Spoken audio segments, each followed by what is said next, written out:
The night is silent, heavy with the weight of slumber. Then a scream shatters the peace. Loud, desperate, full of terror.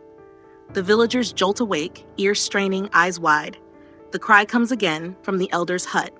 Feet pound against the earth as men rush toward the sound. Inside, the elder's son thrashes, his skin slick with sweat. His breath comes in ragged gasps.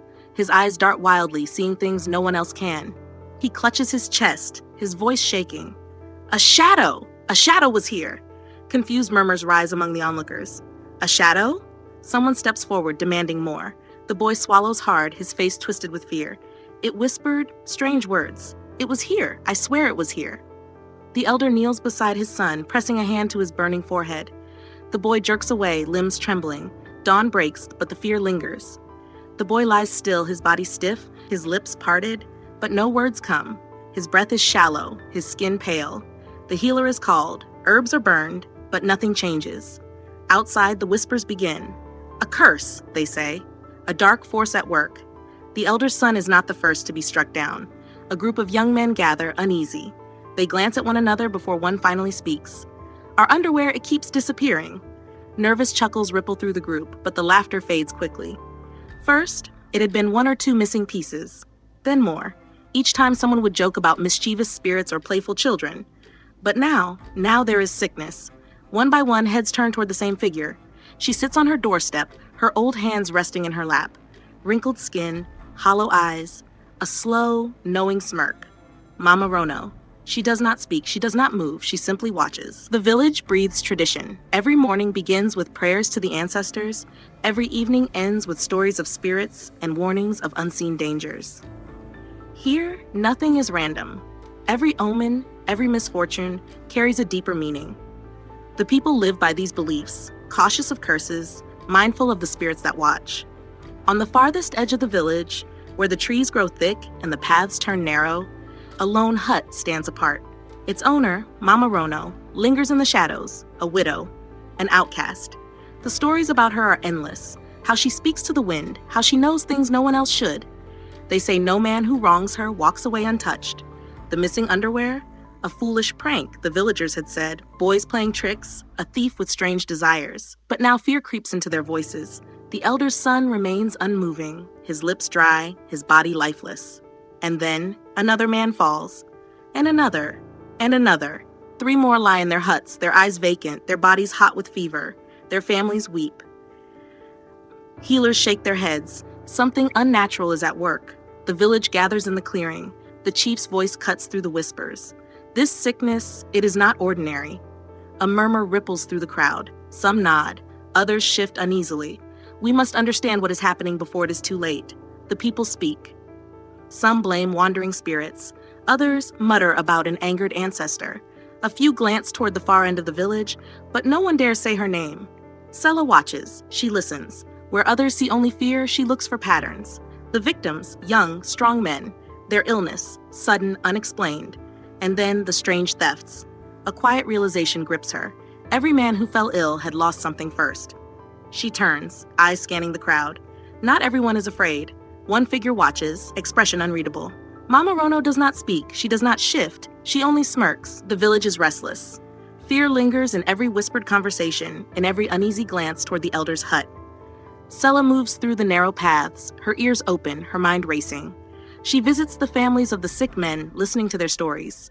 He was fine, a mother says, kneeling beside her son. Then he woke up shaking, unable to speak. He said he felt something. Watching him, another whispers. Sela nods, her thoughts circling the same question. Why these men? Why now? The answer comes from an unexpected place. Near the river, where the old men gather to drink and trade stories, a familiar voice slurs through the night. I saw her, the drunk man mutters, his breath thick with palm wine, walking in the dark, carrying something. Sela steps closer. Who? He looks around, lowers his voice. Mama Rono. The name hangs in the air, heavy with meaning. That night, Sela finds Tano. Her friend listens, eyes narrowing. If she's behind this, we need to know, Tano says. A plan is formed. Under the cover of darkness, they wait. The night is still, the village quiet. Then, a movement. A shadow peels away from the huts, moving toward the forest. Bare feet press against the cool earth as they follow. Ahead, the old woman moves with surprising speed, her form barely visible beneath the moonlight. Something is clutched in her arms. Deeper into the trees, past the familiar paths, she stops. The clearing is small, hidden. She kneels, placing the bundle on the ground. Sela and Tano hold their breath. Fabric unfolds, strips of cloth, familiar colors, underwear. A low murmur rises from Mama Rono's lips. Her fingers trace patterns in the dirt. The air thickens, heavy and charged. The chanting grows stronger. A gust of wind whips through the trees. Sela grips Tano's arm. They have seen enough. The next morning, the village wakes to another tragedy. Tano's older brother lies motionless, his chest rising and falling in shallow breaths. The sickness has claimed another. Panic spreads. The whispers turn to shouts. Accusations fly. "Burn her hut," someone yells. She is the cause. The anger rises like fire, wild and uncontrollable. Sela watches, her heart pounding. She knows the truth is close, but rushing in now? Too risky. She needs proof. The night is silent, the village hushed in uneasy sleep. Sela and Tano move swiftly, their feet light against the dirt path leading to the outcast's hut. Every step quickens their breath. The door creaks open with a gentle push. The darkness inside is thick, unmoving. They step in. The air is heavy with the scent of herbs, something bitter, something rotting. Shelves line the walls, cluttered with wooden bowls and dried plants. But beyond the main room, behind a woven mat hanging from the ceiling, something else waits. Tano pulls the mat aside. A hidden room. Lined against the walls, pieces of cloth hang from strings like trapped souls. The colors, the shapes, they recognize them. Men's underwear, each one labeled. A whisper escapes Sela's lips. It's them. A strange pot sits in the center of the room, its surface reflecting the dim light. The water inside is murky, rippling slightly as if touched by unseen hands. A single pair of underwear floats at the top. The name stitched on the fabric sends a chill through Sela's spine. Tano gasps. It's my brothers. A low creak. Their blood runs cold. Footsteps. The door swings open. A shadow fills the space. A dry chuckle slithers through the air. You should not have come. Mama Rono steps forward, her eyes gleaming. She blocks the exit, her frame taller, darker in the dim light. You think you can take what is mine? Her voice drips with amusement, with danger. Sela and Tano freeze. The old woman moves closer, her fingers twitching. Foolish children, you walk into the den of a lion and expect to leave unscathed? Tano clenches his fists. You've been cursing them, using their clothes to control their spirits. Mama Rono's smile widens. Yes, she breathes. And why should I not? Those men in their youth laughed at me, called me a witch, spat at my feet. They feared me, and so I became what they feared. Sela grips Tano's arm. The air shifts. The pot trembles. The old woman lifts her hands. Now you too shall learn fear. A deep hum vibrates through the room. The pot bubbles. Shadows coil along the walls. Sela's heart pounds. They are trapped. A sudden crash. The door bursts open. Voices roar. The village warriors storm in. Mama Rono turns, her spell breaking. She lunges for the window, but the men close in, blocking every path. You will not escape this time, one of them growls. Her breath comes in ragged gasps. Her fingers twitch as if to summon something unseen. But she is outnumbered. Sela steps forward. Tell them how to break the curse. Mama Rono's eyes flicker. She exhales, slow and sharp. The fire, she mutters. The sacred fire. The warriors tighten their grip. Sela and Tano exchange glances. They know what must be done. The fire crackles, its flames stretching toward the sky. The village elders stand in a circle, their voices rising in solemn chants. One by one, the cursed underwear is thrown into the sacred fire. The fabric twists, dark smoke curling into the air, carrying away whatever evil had clung to it. The people watch, breathless. A gasp, a murmur. The sick men stir. Their bodies, weak and drained, shudder as though waking from a long, terrible dream. One clutches his chest, another blinks against the morning light. A mother sobs as her son opens his eyes. The spell is broken, but the village is not at peace. Some stand with arms crossed, their eyes dark with anger. She should pay for what she has done. Others shake their heads. She was made into a monster. We gave her no kindness. Mama Rono says nothing. She kneels before the chief, her face unreadable. The judgment is swift. You are banished, the chief declares. You will leave this village and never return. A hush falls over the crowd. Some nod in approval, others shift uneasily. The old woman rises. She does not beg, does not plead.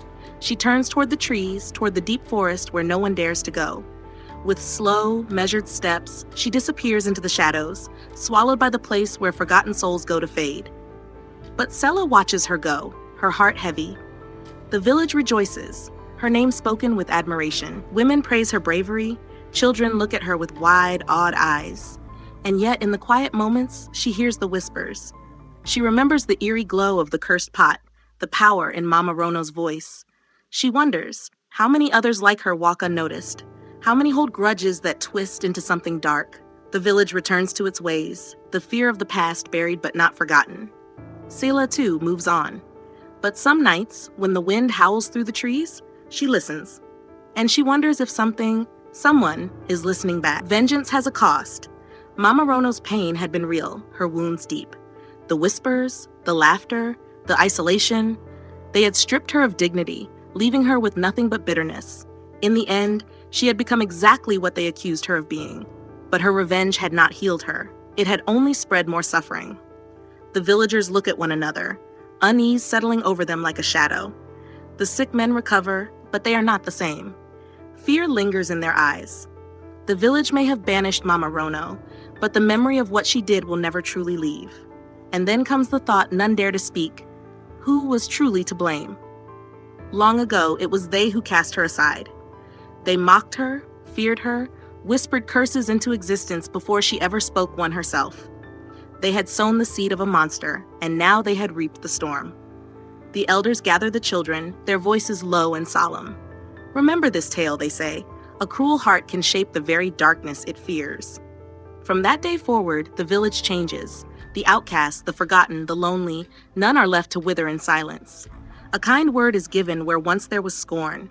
A helping hand is offered where before there was only distance. But Sela knows the truth. Some wounds do not heal, some shadows do not fade, and somewhere, deep in the forest, an old woman still walks among the trees.